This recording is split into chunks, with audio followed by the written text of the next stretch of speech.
No ma'am, you cannot play with that.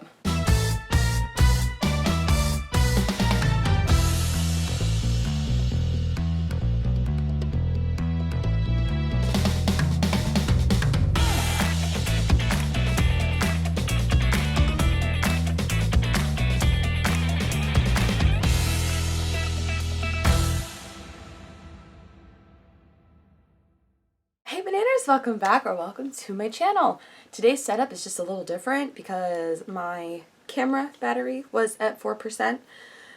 So I have to charge her, and the charger is on the, if you're looking at it, the left side of the camera, the way that I have it set up. So because it's on the left, it doesn't sit nicely on my dresser. So you're actually sitting on the snake's tank right now. So this is what we have. Let me see if opening the blinds will do anything for this lighting since we're off to the side a bit. Okay, yes, wash me out. Woo! As you read by the title, today's video is kind of spur of the moment. I thought about it yesterday, and I'm going to give new teachers 10 pieces of advice. Now, I am someone who has technically been teaching since I was 18 years old. So, and I'm 27 now, so I've been teaching almost 10 years.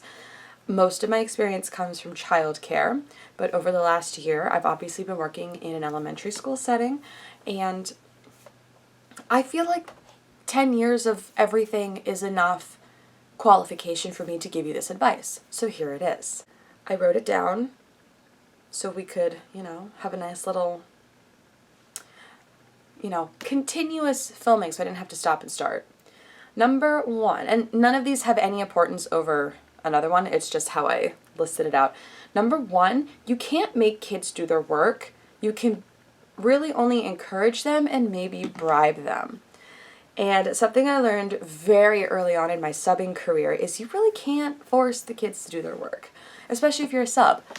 And it's not worth stressing over. It's just, okay, well, here's the work. If you're a sub, you can literally just say, I'm letting your teacher know who didn't do the work, so they know. Sometimes, depending on the age level, I can bribe them with stickers, and it works. So, do what you have to do to kind of just, get through the day. Because some days are going to be better than others, some days are going to be worse. You can't force the kids to do their work, unfortunately, and schools will just move them on to the next grade. Our system is failing them, but that's a different video. The second thing I have is arrive and leave on time. And then in parentheses, I put contract time, whatever that would be for you. Do not kill yourself over a job that will look to replace you at any given time. Arrive to work, and this goes for any job, not just teaching. This goes for any job. Arrive to work on time, leave work on time. Don't stay late to get things. No. If your contract hours are up at 3 p.m., 3:30, 4 o'clock, leave at that time. Don't stay late, especially if you don't have to. There's no reason. The third one, you're going to have at least one kid that doesn't like you for some reason. It's life. You can't be liked and loved by everybody. You're going to have at least one kid that doesn't like you. And you might get a lot of pushback from them. The best way, I think, to break that would just be trying to bond with them as best as you can. Try to find what they're interested in and see if you can eventually build a connection with that student. 4, if a student says you're the best, it's true. Because why would they lie? Even if you feel like you didn't do your best today, if there's at least one student that gives you a hug or says, I love you, or says, you're the best teacher, you're the best sub, it's true. They're not just saying that. It's very true. 5, do what you know is right. And that, I kept that very, very vague and open for a reason. Do what you know is right. In any given circumstance, situation, any scenario, do what you think is right for you, for your students, for your team, etc., etc. 6, they don't actually prepare you for teaching in college at all. Technically, I'm still on my schooling journey, but everything that I have learned in college was great, and You can write a 10-page lesson plan, but what they don't talk about in college courses in education is classroom management. How to properly write like a teacher. And all of those actual like important pieces of teaching, they don't teach you that. They don't prepare you for that. That, unfortunately, is something you have to learn as you're going about it. Learn what works, what doesn't. They don't teach you all that. So that is something you have to learn on your own, unfortunately. 7, going in with what I just said, with see what works, what doesn't. 7 is trial and error is key. If you're an educator and say you're a new teacher, you already know, and I know for a fact that you know, that not every single lesson plan is going to go how you want it to. Not every lesson plan is going to work. Not every activity is going to be loved. Okay? But trial and error and finding what works, tweaking what doesn't, is key in education.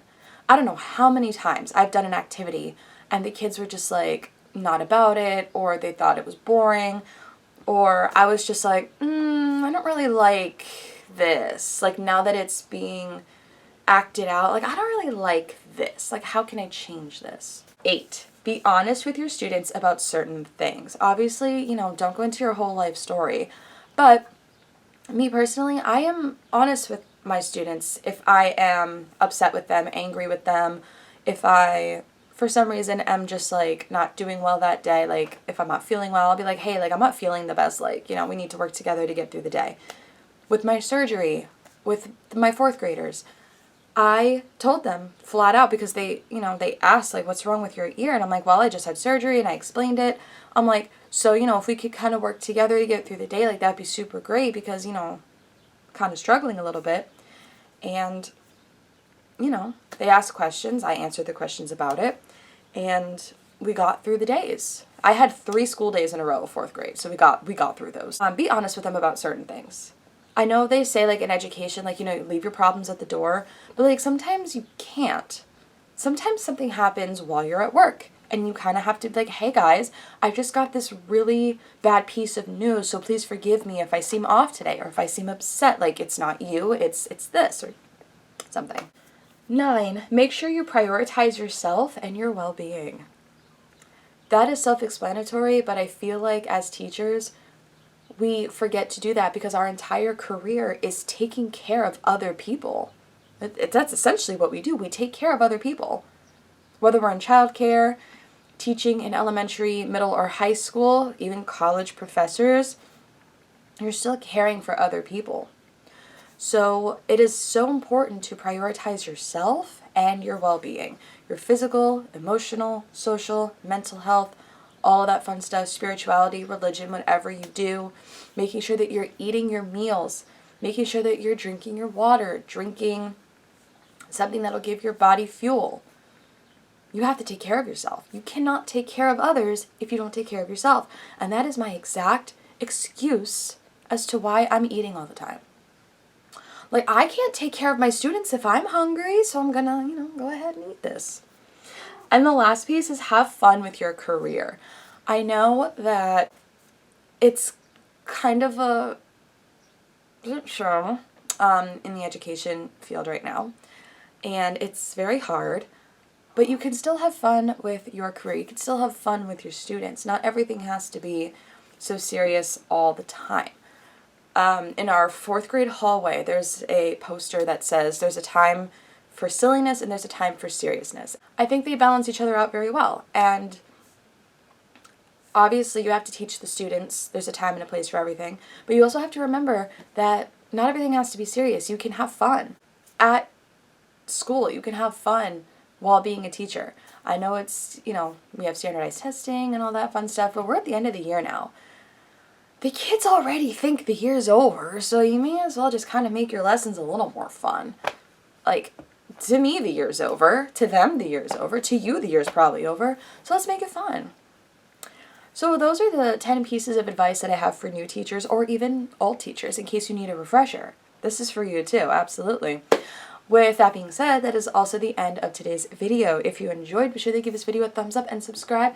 Become a bananner today. Join the Bananner Bunch. We'd love to have you. We are on the road to 250 bananners. So if you know someone that would benefit from my content, go ahead and share this with them. If there's a teacher in your life that you need to send this to, go ahead and share me. If you want to know what I'm going to be up to, all my social media will be listed down below like always, along with my Venmo and Cashapp. That's new. And I'll see you in the next one. Bye!